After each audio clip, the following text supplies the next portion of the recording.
So this time, or if you remember last time, we did talk about who's used nerves and in what settings commercially. And today we're going to do an informal survey on the opposite, which is who here has not used nerves or is just getting started in their nerves journey. So we want to encourage everyone to, if you're kind of new to nerves, raise a hand in the React tab. Um, let's see, I can't see the participants. Okay, a couple. So a lot of experienced nerves folks around, but that's great to have people that are kind of curious about nerves or new in their uh, nerves journey. Um, but for this is more for everyone. Um, for those of you that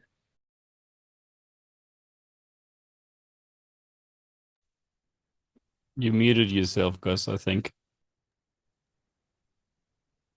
and I'm back. I don't Yep. know what happened there. Um, but for so we're gonna do for everyone now. Um, we want to see where you come to the Nerves ecosystem from. Do you come to Nerves ecosystem from an Elixir background, or do you come from an embedded background? So first, and maybe it's both.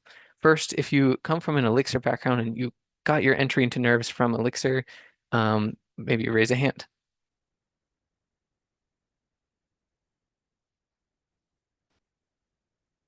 Okay, quite a few.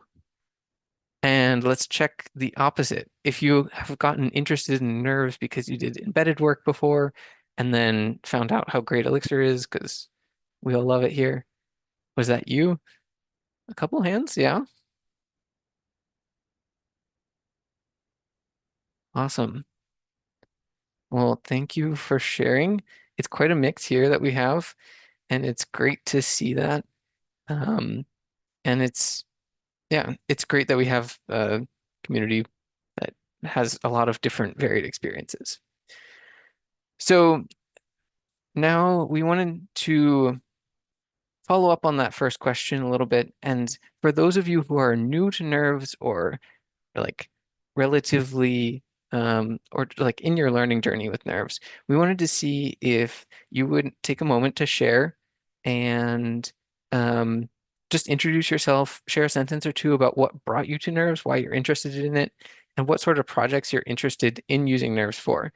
And the goal is that by sharing this, we hope to build this community and maybe connect people who are interested in similar topics. So if you're willing to share, please raise a hand and I will call on you.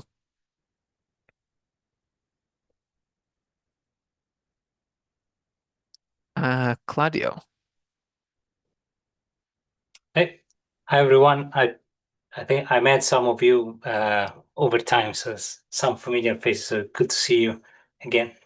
Um, I've done a like sort of like only pet projects, like personal projects. Like I basically I'm based in London, UK. There's a company here which is called Pimoroni, which some people might be familiar with.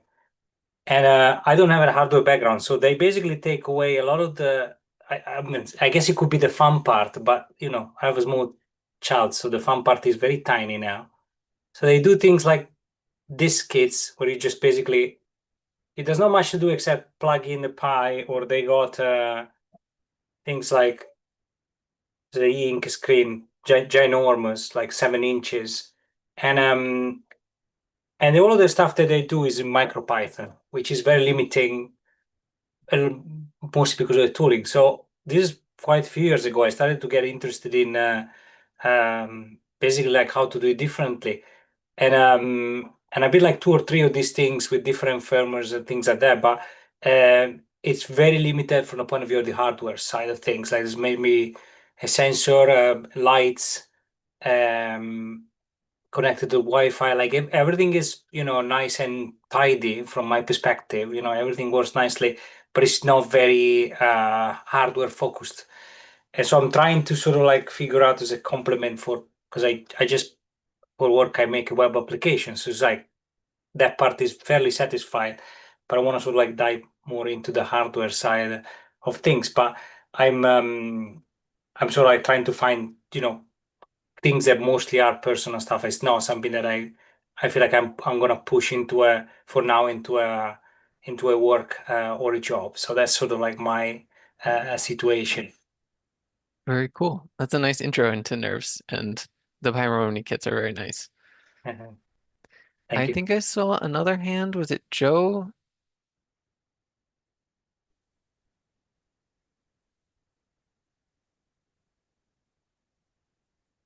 Maybe? I think he's muted without knowing he's muted. Yeah, it shows unmuted, but well, maybe you're having some audio. Well, if you figure that out, raise a hand again. We'll call on you again. I see Daniel. Yeah. Hey everyone. I'm Daniel. Met some of you in Go to My Elixir and Nerves Confused. So yeah, great to see some of you again.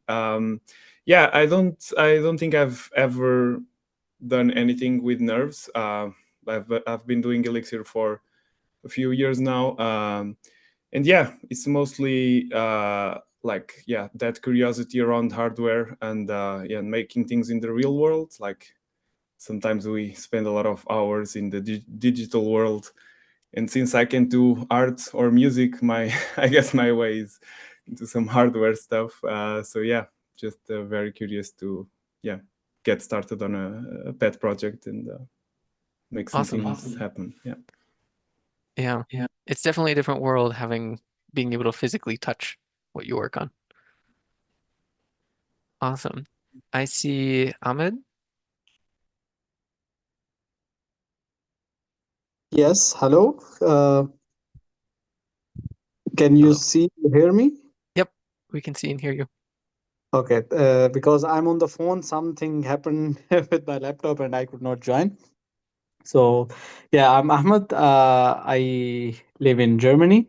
I met Gus in last week before the code beam, and I'm actually an Elixir developer, but I did some projects like pet projects on ESP32 and all that stuff, or STM32 as well.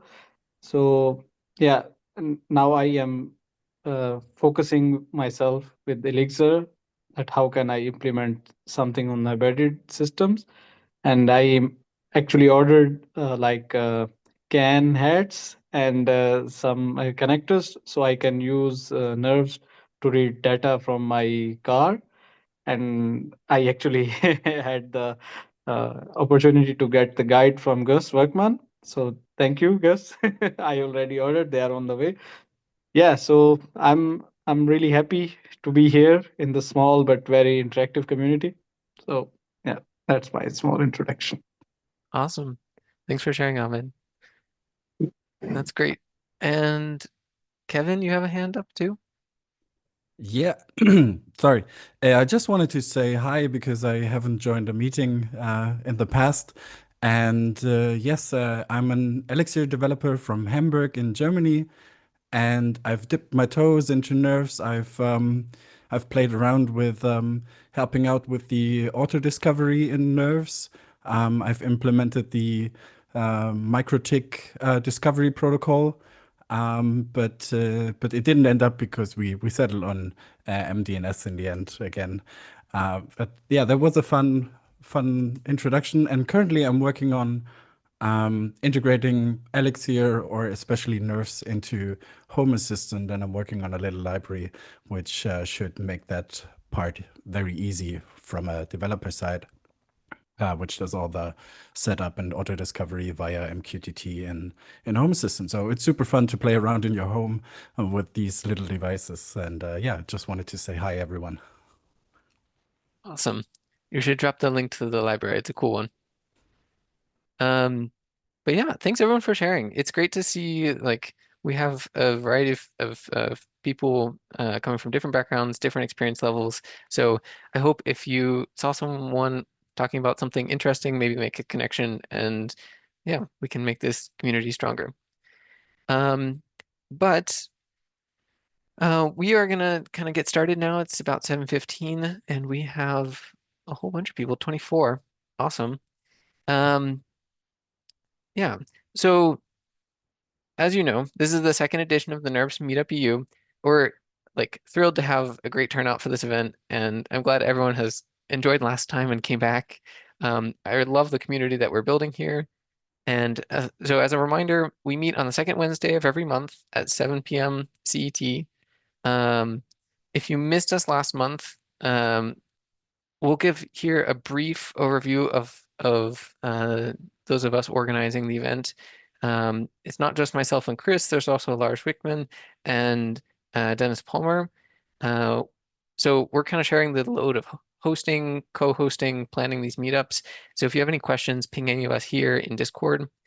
Um, but we'll do a really quick introduction about ourselves. I know we did this last time, but in case anyone missed it, for myself, my name is Gus. I am located in Luxembourg. I have a small nerves-focused consulting company called Protolux Electronics, and my background is primarily in hardware, but I love software and nerves, and I've been writing Elixir for like 5-ish years. And I think I'm the newest member of the Elixir of the Nerves core team. So, um, yeah, that's me. Chris? Yeah, hi everyone. It's great to see such a great turnout. Chris Dutton, been around Nerves for for a really long time, back when it was just Makefiles. So the good old days, Frank, I remember them well. I run a consultancy as well that focuses in creating full products for companies. I do a lot in the marine space and some other industries. And a fun fact is I actually live aboard my boat and travel around the world with my family. And now I'm actually in London, so it's great to be on this time zone and help out with this meetup. Dennis? So apparently, Americans living in Europe were the ones who wanted to start organizing a meetup. So yeah, I live in Uppsala, Sweden. It's about an hour north of Stockholm, and have been working at Erlang Solutions as an Elixir developer for a little over 2 years.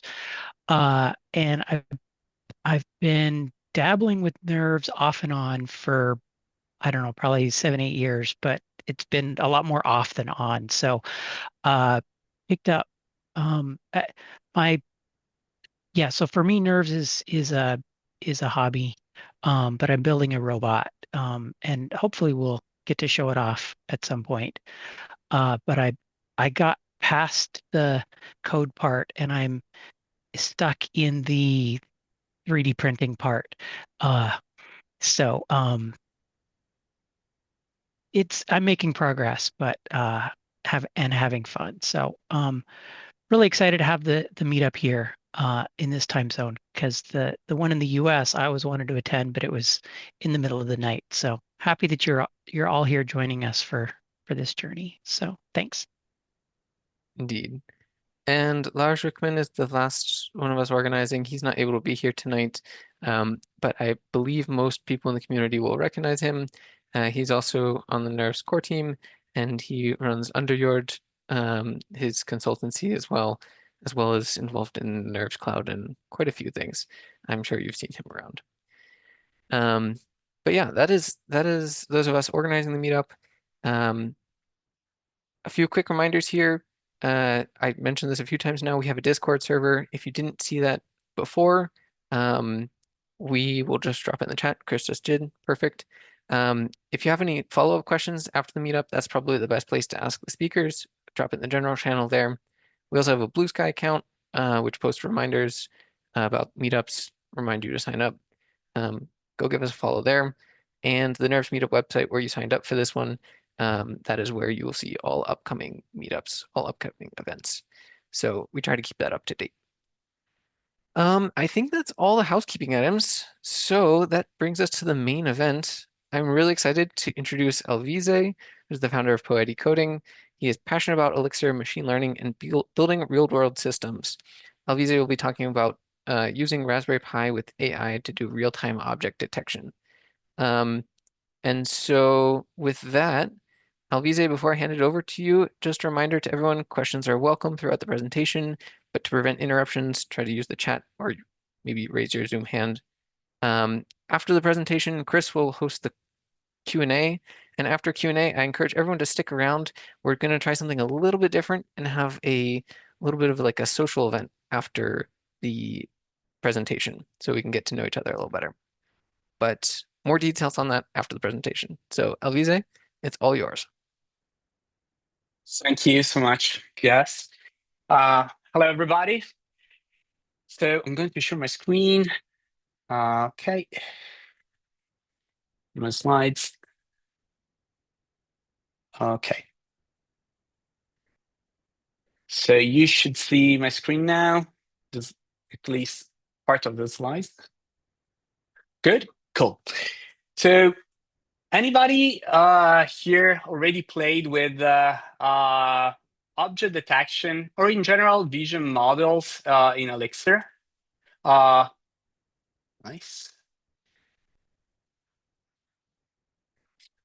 Okay. So this talk is tailored for nerves. So I worked and I work in a company where most of my time is on vision model, spent on vision models, and these vision models are most of the time run in the cloud. But there are many other cases where vision models we need to run vision models on edge devices. First is faster decision. So we can't wait to send data and get the response. Like automotive is the perfect example. And when we can't rely on our internet connection, especially like agriculture, and when we are in remote sites, and in other cases when we need privacy and compliance for our data, so we can't send videos and video streams or images to the cloud. So the perfect hardware at the moment I'm testing is a Raspberry Pi to run vision models. It's a Raspberry Pi with a Hailo 8 or 8L. There are two different versions. So with this hat mounted on the top. And the reason why I'm testing this is because it's fully supported by nerves. So we can run nerves with this Hailo 8 support. And with NX Hailo, which is a library we'll see in a second, we can run vision models on it. So the power consumption, there are these two versions. One is twice as fast and obviously needs more energy. The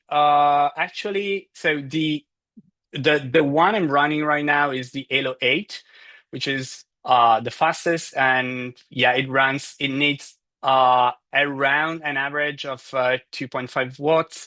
I saw spikes to 5 watts, but yeah, usually the inference is around 2.5 watts. And this is actually, so you can see that there is a 3.6 is a yellow here. So this is the consumption when I'm running. So it's the consumption of the whole board running a camera, a live book, Wi-Fi connection, and the Hailo 8 during inference, which is great because I don't know if you see my camera, but this thing here can take 25 watts as a peak. Sure, it's much faster. This is the Jetson Nano Super. It's definitely faster, but there are many issues. First, it doesn't run nerves. But the other issues is that is not as easy to set up. So I'm going to focus on object detection so this part of vision models. So what is object detection? Is localization plus classification. So these models solve two issues. First, to localize the objects, like in this case, car, people, and a truck. And then so we get a bounding box and then a classification. So we run a classification task. It runs also a classification task for the detected objects. And these models are, well, really useful and are used in many industries, manufacturing for defect detection, or barcode region detection, security, to also track people, count number of people getting in, getting out, sports and media to track players, healthcare, and obviously automotive. In automotive, we use it for inside dash cams, parking and tolling, and also to track other cars. In the company I worked for, we use it extensively to understand the surroundings. So to track events, to detect events, and track objects like cars, people, trucks, and so it's used really in many industries. So I built this library.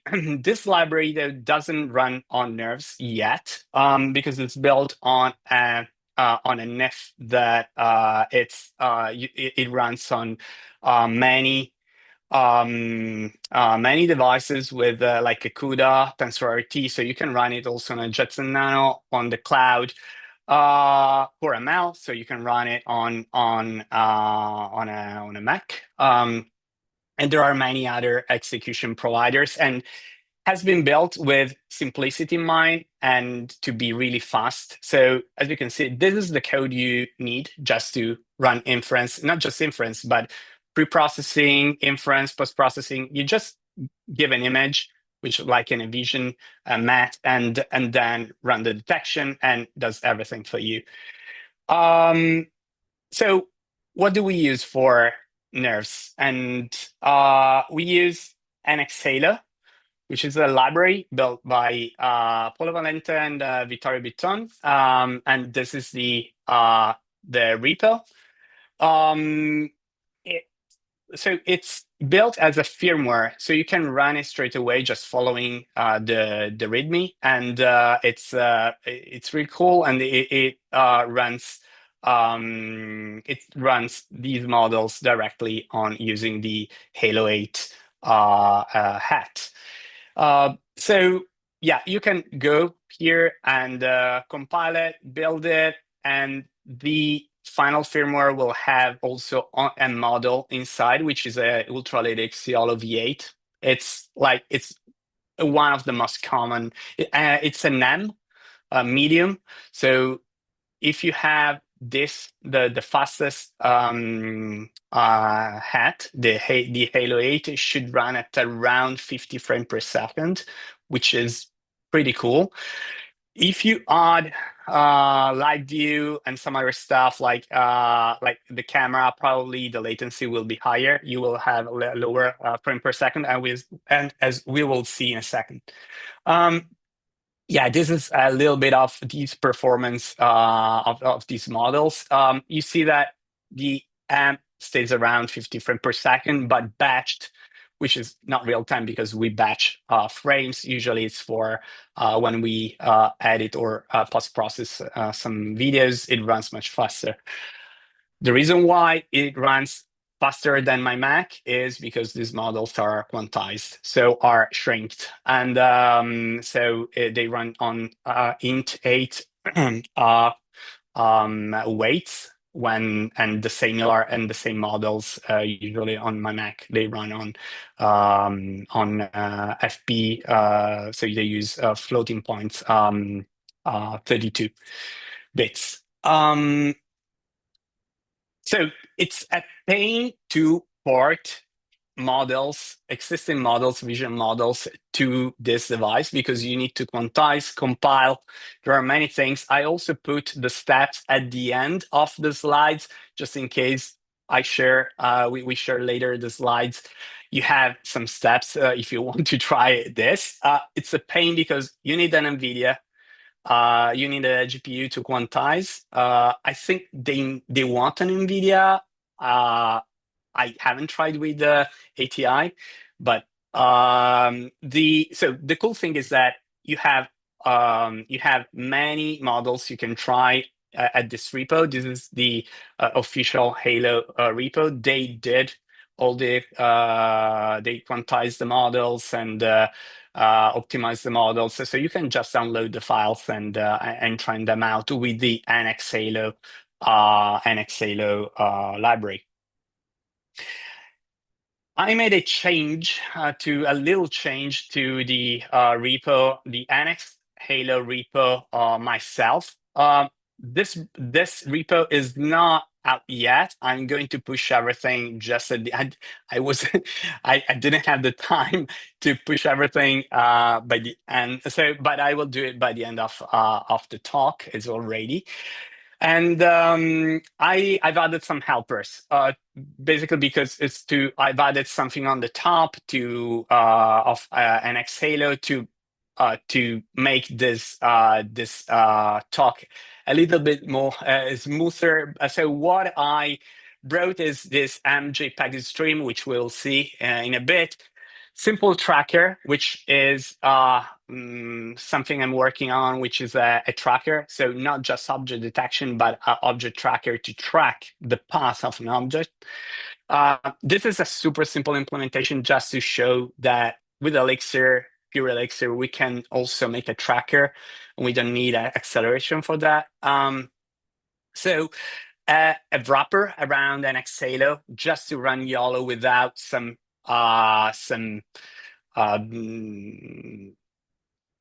input. It's not pre-processing, but there is some curation of the input. So we need to get a specific tensor. So it's all wrapped by this function, which pass an image and it runs the model. YOLO draw to row the results. And thank you so much, Frank. He helped me to bring a patch to NX Hailo because with the new nervous system, which embeds FFmpeg, so we have built with the system FFmpeg, which we need for encoding and decoding the stream. There is a new Hailo runtime, and we needed a pad to patch the NIF. My current setup, so it's the thing I have in front of me right now. It's a Raspberry Pi plus the Hailo 8, and it's an IMX296. It's a global shutter, 30 frames per second. The resolution is not great, but these models, they usually have an input of 640 by 640. So we need to resize the image. So resolution in this case is not super important, especially running the default models with this default resolution. The problem, though, is that Raspberry Pi does not have our encoding and decoder.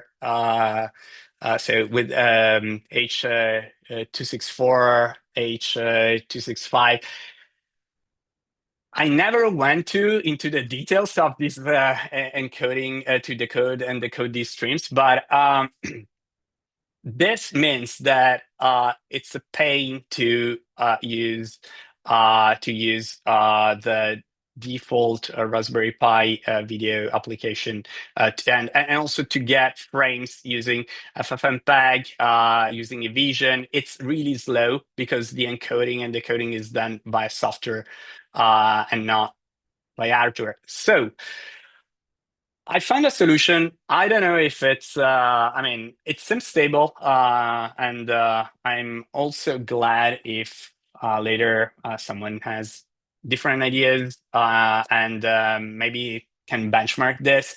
So the idea is to use to start. So no worries about the code. The thing here important is that what this JPEG stream, this helper I've added to the NX Hailo in my repo is simply this gen server that starts a port. The port runs RPi5 -vid, which runs, so it outputs an MJPEG stream. So we are not using H.264 codec. We are just using MJPEG.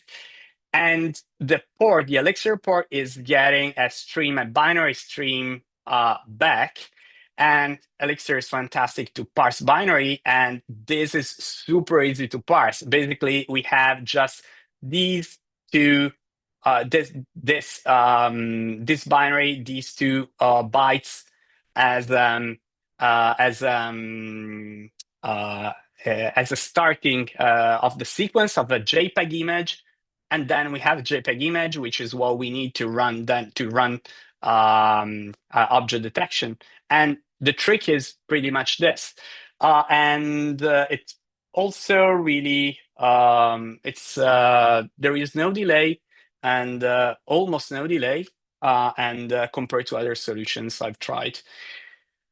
So let's see all this into action. I have here this box.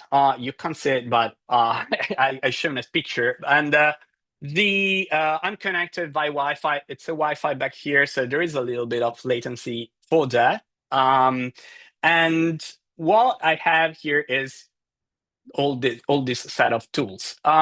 First, I don't want to use the CLI. I want to use Livebook. So how to connect to, maybe someone of you doesn't know how to connect to LiveView with LiveView to the box, which is something I actually learned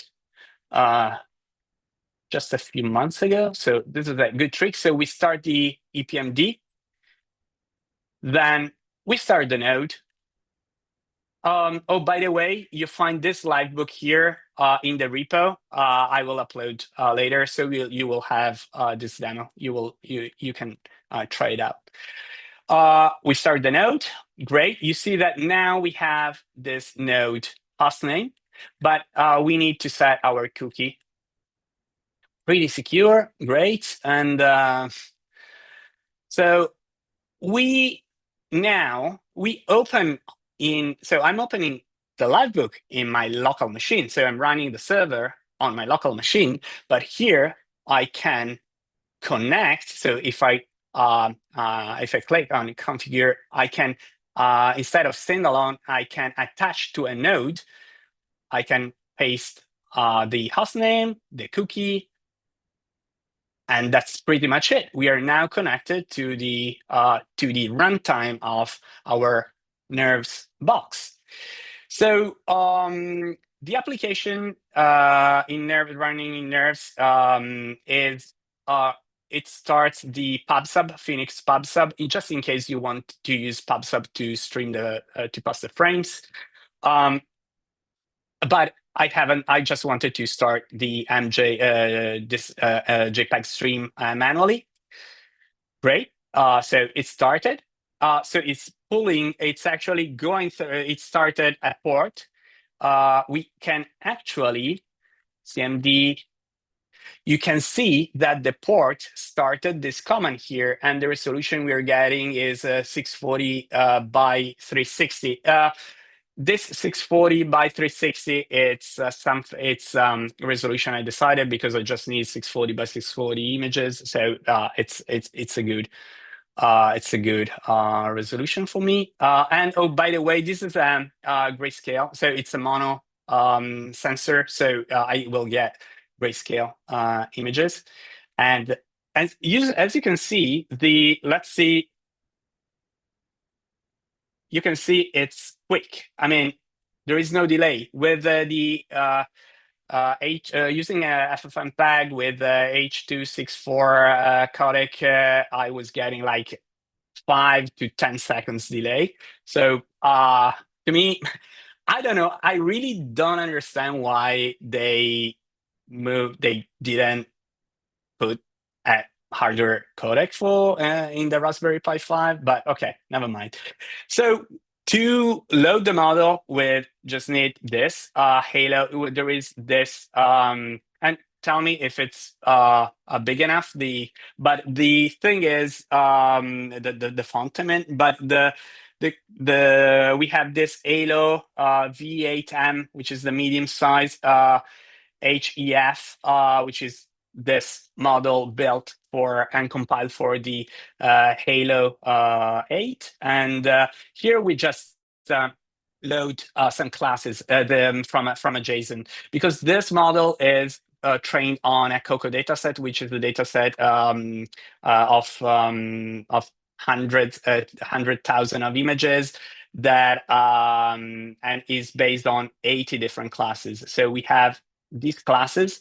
So when we load the model here, you see we have some details about the model, like input layer, output layer, and then we load the classes here.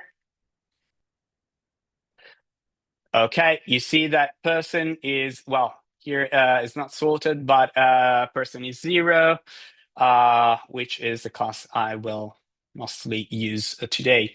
So we get a JPEG from the stream. We need to convert it to we need to decode it and to get a match and a vision matrix.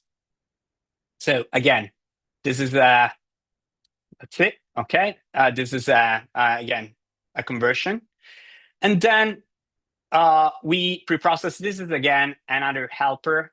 This is our the target, the target of our model, and you see that this function here converts the mat to a tensor, to an X tensor, 640 by 640, even if it's grayscale, we have 3 channels as an input. So this function here has all we need to convert. So it also runs this preprocessing and it runs the detection, the parsing, and we get back a list of detected objects. So let's see. Okay, we have person, so 2 people, not, but we will see why, and a TV, probably the one we see back there. And so let's see, actually, with this helper here, NX Hailo helpers YOLO draw, we can draw the results. And this is the result. So it detected a person there, which doesn't make a lot of sense, but you see that the confidence is 26%. Usually, especially when I run a tracker based just on IOU, which we're seeing in a bit, I keep the threshold above 50%. So great. So good for frames, but what about for a single frame? But what about animations having a detection over a stream? So this is a stream. I'm using stream interval to get an event every to get a frame every 20 milliseconds. 20 millisecond. So it's definitely enough to have. It's actually the model will be slower. So we get a frame. This was the easiest way to show you here. You can use the pub sub from the camera and send, so that MJPEG stream sends over the pub sub, and you receive automatically all the frames using as messages using pub sub. And here I'm doing some filtering, and I'm decode the image, so I get a mat, and then what I do, the actual inference is just this.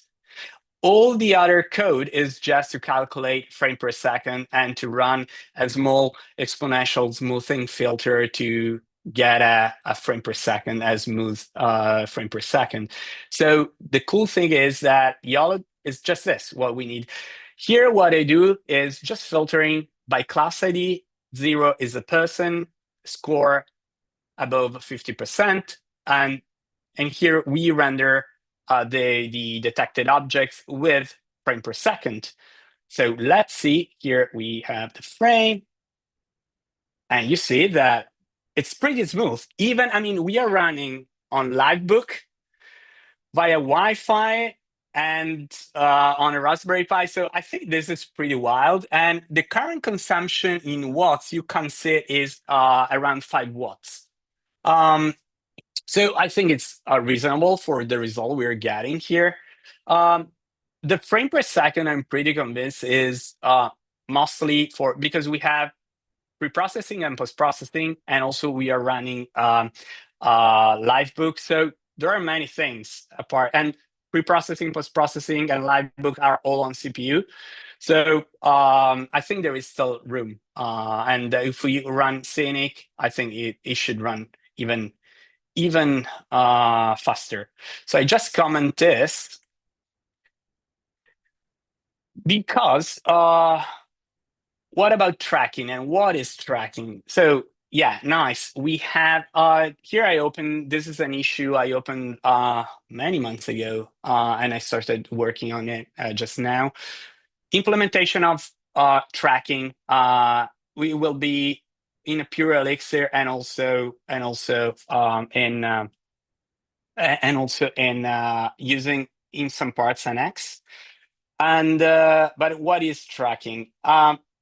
So we have different images, like for example, me. Yeah, sure. I was able. The model was able to detect me, but between frames, there is absolutely no knowledge of identity. So each single frame has its own detections, but there is no understanding which object is which between frames. So, for example, in this slide, we see the car in front of them, the silver one, or even the red one. We have those cars in different frames. So what we want is to understand that those cars are the same. So we assign an ID.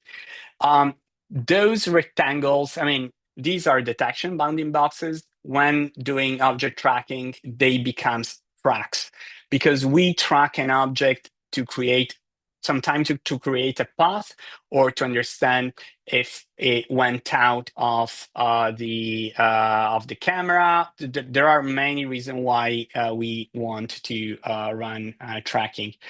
My simple my implementation is called Simple Tracker because it's actually the simplest way to create a tracker that works in a scenario like this, where there is me and an object, another person close to me.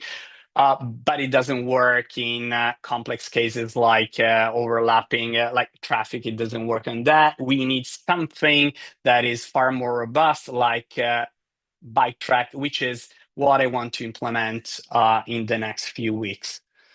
But Simple Track uses what is called IOU, is intersection over union, and it's a term that is, especially in vision and object detection, is used over and over because it's to understand the overlap between bounding boxes mainly. But let's consider this bus. So this is a frame, this is another frame. You see that the bounding box moves, but it doesn't move as much. So there is an overlap. So what we do is to calculate the intersection.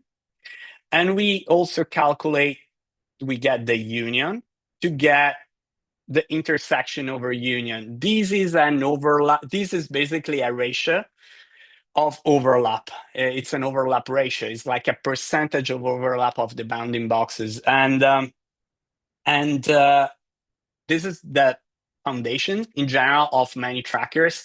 Then the simple tracker has to keep track of all the different tracks, all the different objects, and consider the number of hits. So how many times there is a IOU over a certain threshold, update the tracks, some old objects are discarded. So there is a lot of housekeeping inside that, but you can find it in the repo. I'm going to I will upload later. It's everything under trackers and simple track. It's just one module. But let's see how it works. Okay, so the tracker is just a state. So this tracker, we keep it as a state. I have actually to run again, just a second. Okay. Okay, so you see that this is an empty tracker, empty state. Here, I'm just initializing the frame. So what we do is to pass to a reducer this state, and this, for each frame, we detect the objects, and each object says its own class ID and the bounding boxes. And the simple tracker, you update the state, and you get the new state, and you pass it to the next part, to the next detection. Here in the helper, I've added also the draw tracks, which is basically it draws the ID with the track. And so let's see. You see that we have one. So if I move, you see that there is some uncertainty, and that uncertainty is a part of the model, a part of the tracker. So, but you see that if there is another person here, it would track the other person, yeah, 3, but now that 3 would go away. So those errors are actually, and obviously if I keep some other objects, if I take some other objects, sorry, if I take some other objects, it would start tracking all the other objects.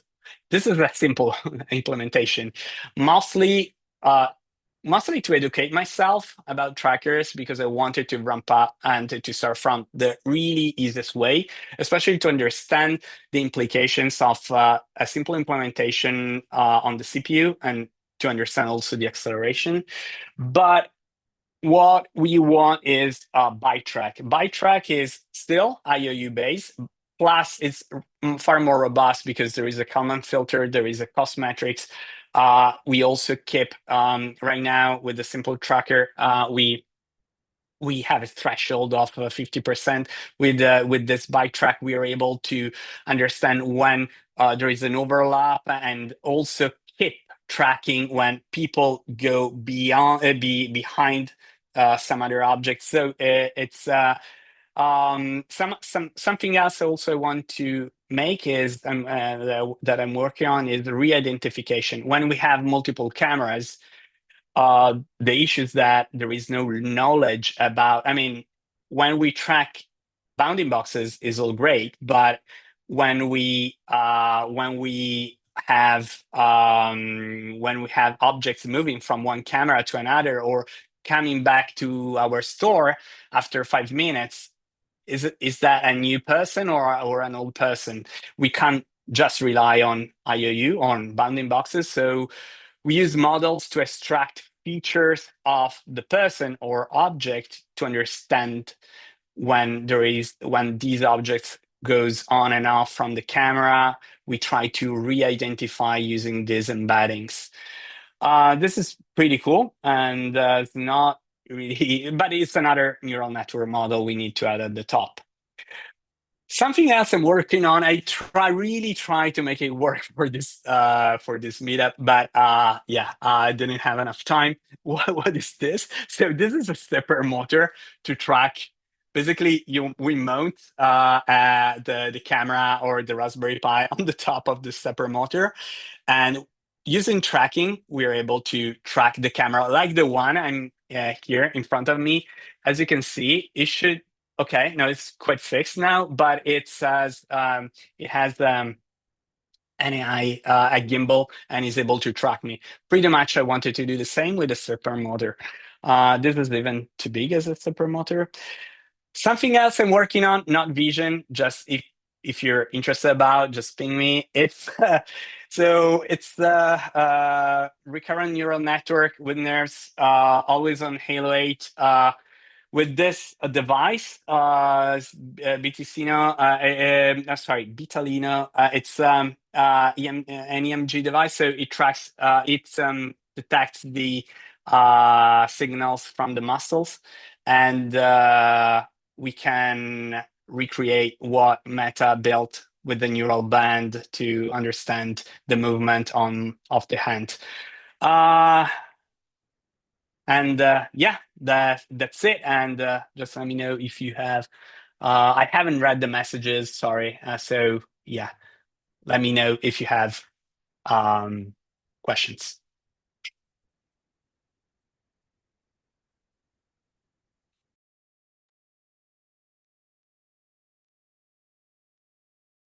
Yeah, Demir, looks like got a question. Yes, I actually have a bunch of questions and suggestions, but so this first of all, I like this work. It's great. It also kind of goes with a project I'm working on. One of my projects I have here is IMX585, which is 4K 90 FPS sensor, and it has drivers. Actually, if someone made for the person who designed the board made it for Raspberry Pi, so it's a decent quality sensor. And this is another board that is a controller that someone did a work on reverse engineering Canon protocols. So this is a adapter, and this is a Canon lens with autofocus and image stabilization. So I'm trying to make this into a camera body and camera that you can lug around and use as mirrorless camera.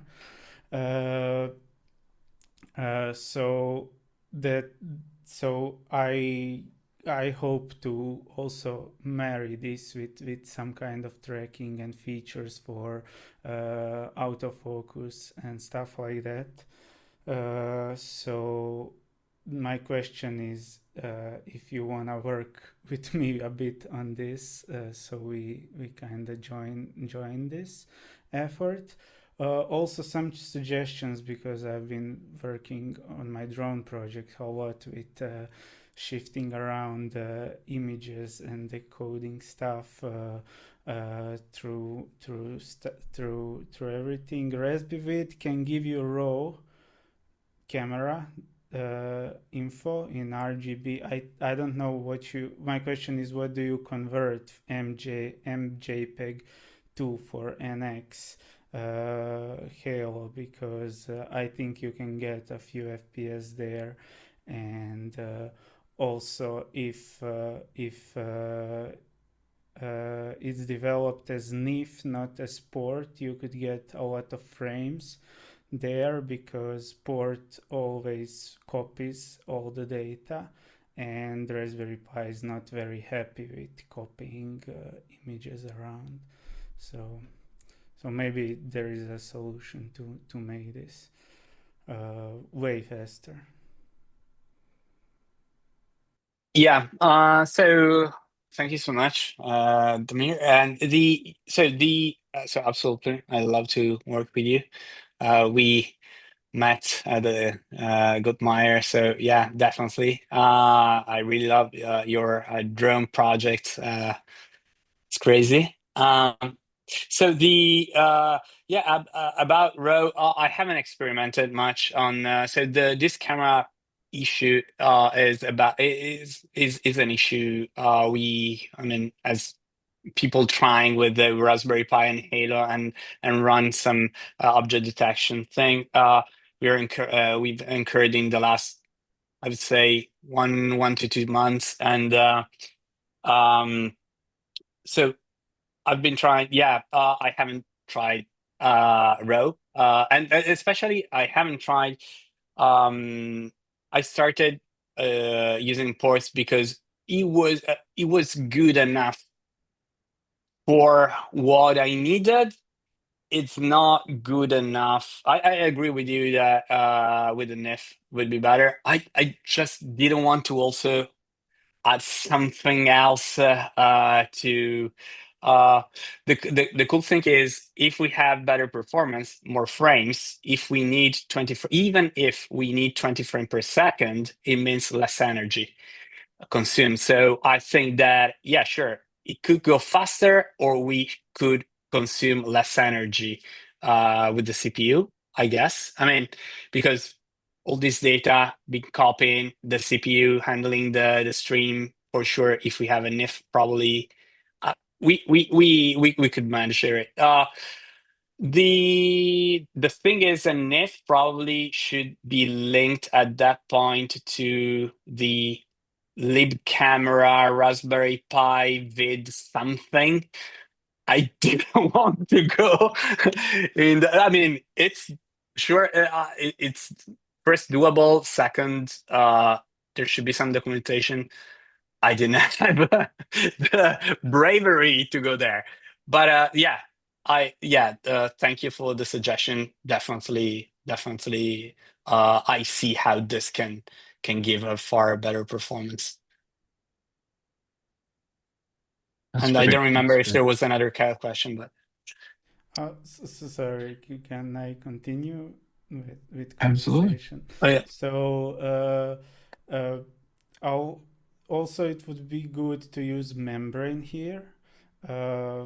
Like you are now using stream, which I actually like, because if you did this with membrane, it would be a lot of stuff yeah. there.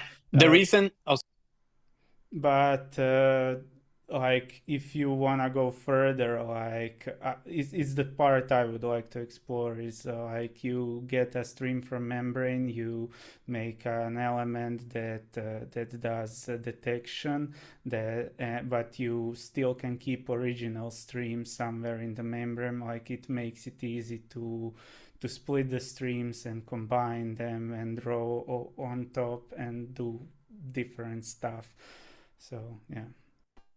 yeah, I've been using membrane. So especially the thing is, for demos, especially to show how it's built, so how YAL is built and how the parts are composed, is especially on a live book, is not it's not as convenient as, because I need to create an application, and so it's I've been running with a membrane plugin, some object detection, not on honestly, and not on Nurse, just on a Mac, with Scenic. Scenic to have better rendering performance for the result. Something I don't get. I don't have the same performance with Livebook, but again, it's like I prefer Livebook, especially for talks, because it's easier to, and also to share. I mean, if I share a Livebook, it's easier for people to try it out.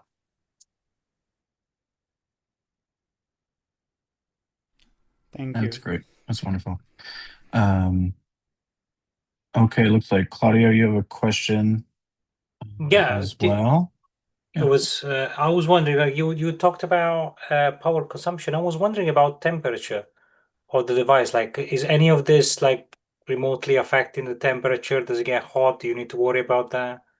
It gets hot, but not as hot as the Jetson Nano. It's I didn't measure, honestly. I just use the fingers, and it's hot. If you want, I can try it out, and I think I can use there was really the measurement that I was wondering, like if you can touch it or if it's something that you wouldn't I want to can leave touch it. around. Not for no. You can leave it around. I wouldn't. Yeah, I wouldn't leave around probably the Jetson. Uh, it there is a massive fan on the top. Still, it becomes really hot. And by the way, let me see if here I have another pie. There is a fan. Oh, sorry. Here you see that I've mounted also this fan, and if you want, I have thermal camera. I can run later. Actually, tomorrow I can run. I can see what's the temperature on the thermal camera and show you. The chip, the Hailo here, it's on the top. So obviously I wouldn't know what's how is going the situation underneath. I would be more scared about the Hailo rather than about it. Yeah, Thank you. I'll let you know. Thank you. Thank you. Anyone else got questions? Feel free to raise a hand, or if you haven't found the hand, feel free to unmute and shoot that question out.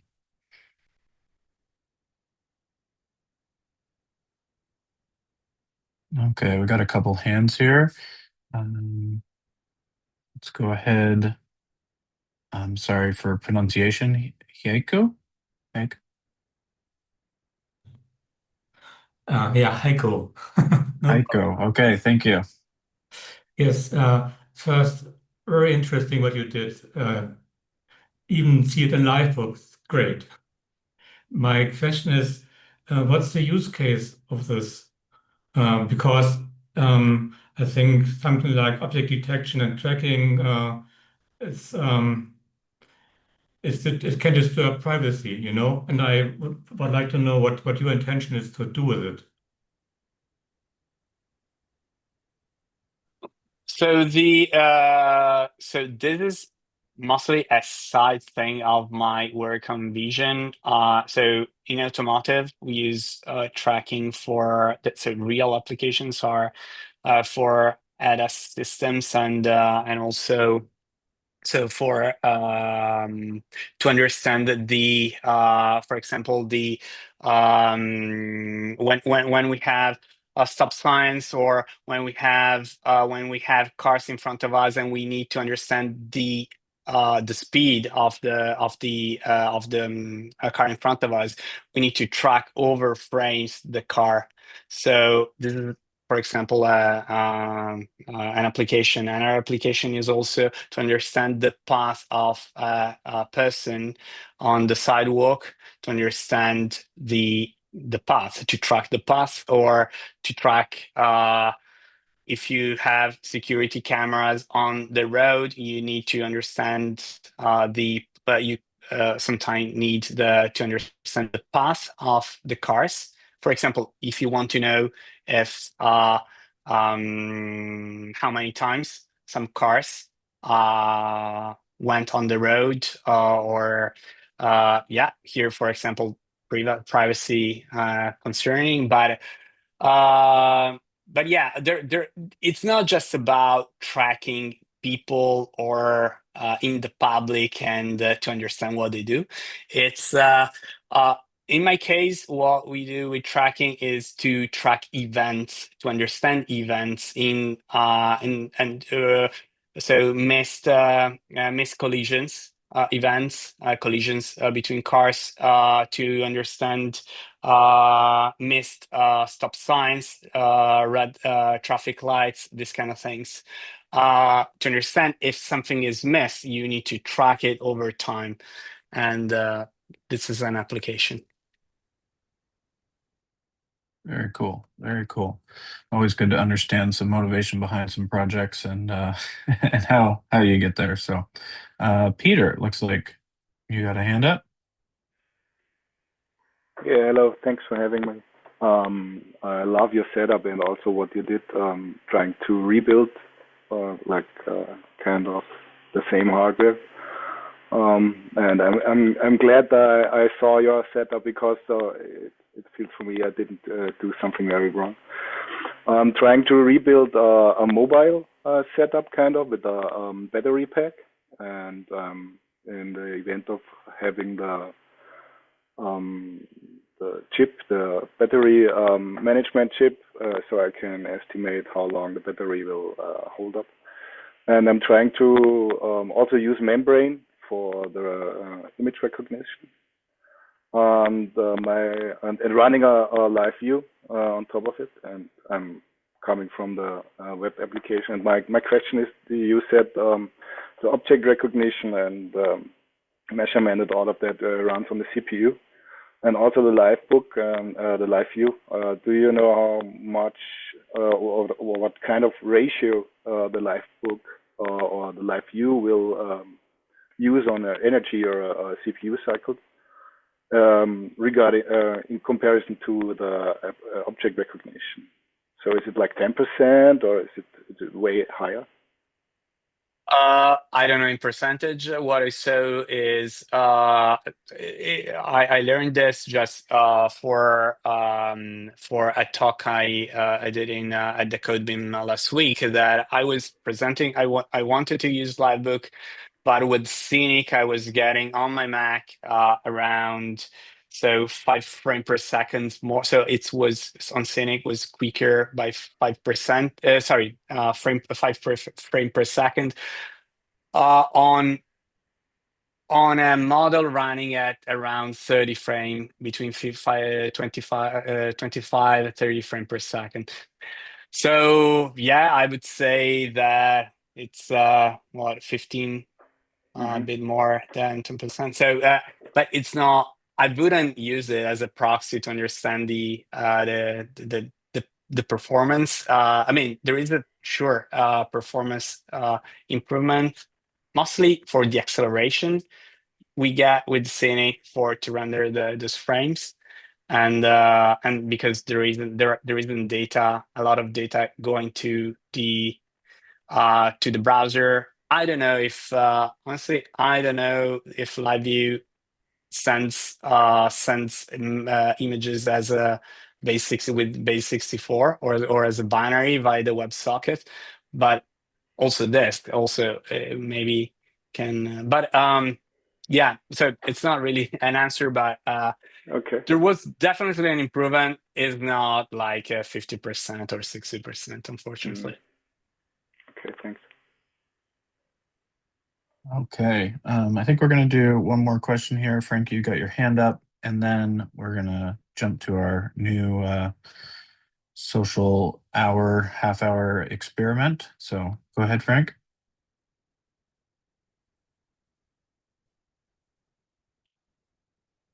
Looks, yeah. Oh. Now can you hear me? Yeah. So just wanted to say it's really cool watching your progress since Goatmeyer. So it's really things have looked a lot better, and it's really cool to see.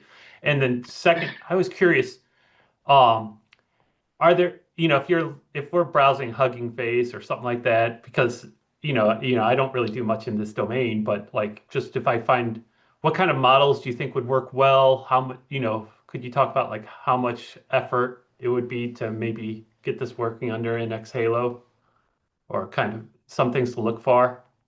And I'm probably a little bit more interested in audio for my personal projects. So, well, first, thank you so much, Frank. You're my saver with many things, just for everybody. He was the one that made the patch for the NX Halo, the new, and obviously released the new system with the FFmpeg included. So thank you so much. So about models, so the Hailo RT, for what I saw, also the documentation is pretty around, it's pretty much around vision. I don't know if it's a reason because the industry or their clients or their community is mostly on vision, or because they want to connect camera. So even the APIs are like vision oriented. However, we can run any model. I think we can run any model. The issue that when we have an ONNX file, we can convert it to a HEF, so to compile it. The thing is, it's really painful. Even converting a simple YOLO model, it's painful. So I don't even know if we want to convert like a recurrent neural network or a transformer, a vision transformer. For sure, it will be something I will try, because for the project I'm starting for the muscles signals, that is a recurrent neural network. It's a sequence model. It's far different from the current model, the YOLO model, object detection models. And what I will want is to run it on nerves, so and on the Hailo. So for sure, I will let you know on that. But what is the current cool models that we can use? So the repo, the official repo, Hailo, it's the model zoo from Hailo. Let me share my screen if you want, just to. So is this repo? Sorry, let me see. It should be this. So this repo here has many models ready to use. I think the most power intensive are segmentation. So you have, with segmentation, you have usually this is at Driver Technologies we use segmentations for line, so to get the lines of the street, of the road. It's the classification pixel by pixel. So you classify each pixel and say this is part of a line. So it's a far bigger model than object detection, and yeah, I haven't tried those yet actually. It could be interesting. For sure they work since they are there. I don't think inside here we find like the meta state-of-the-art models, but yeah, so I think segmentation is pretty cool to be able to run those. And if you run segmentation, like in situations like this, you have the perfect like the polygon, the perimeter of the shape of a person, of a car, so yeah, it's much more difficult to run object tracking on that. It's far easier on a bounding box, but and there are other tasks. I haven't tried those yet, but even classification to understand weather situation. We use classification to see weather situation of from the dash cam. So there are many, even if the model is simple, like a classification task, the application could be something interesting. And at the end here of the slides, you see what you need to do to convert a model to the Hailo. This part is the critical one because we need a calibration set. We need to give images to run a calibration. So we need you need to know a little bit how to train a model.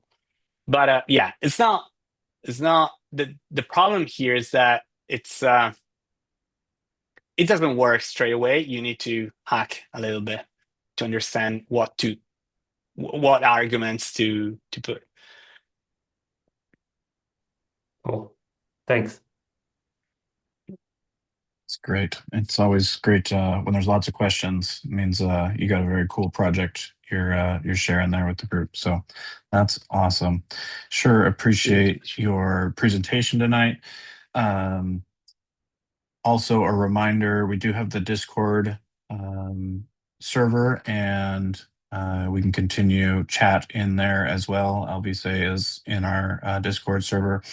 We will also send out a link for tonight's recording, and we will post it to YouTube as well. So we'll post the information in the Discord server for that. And next month, we have Frank giving a presentation breaking the boot cycle. I personally am interested in this one, so I hope we'll have a lot of the same faces.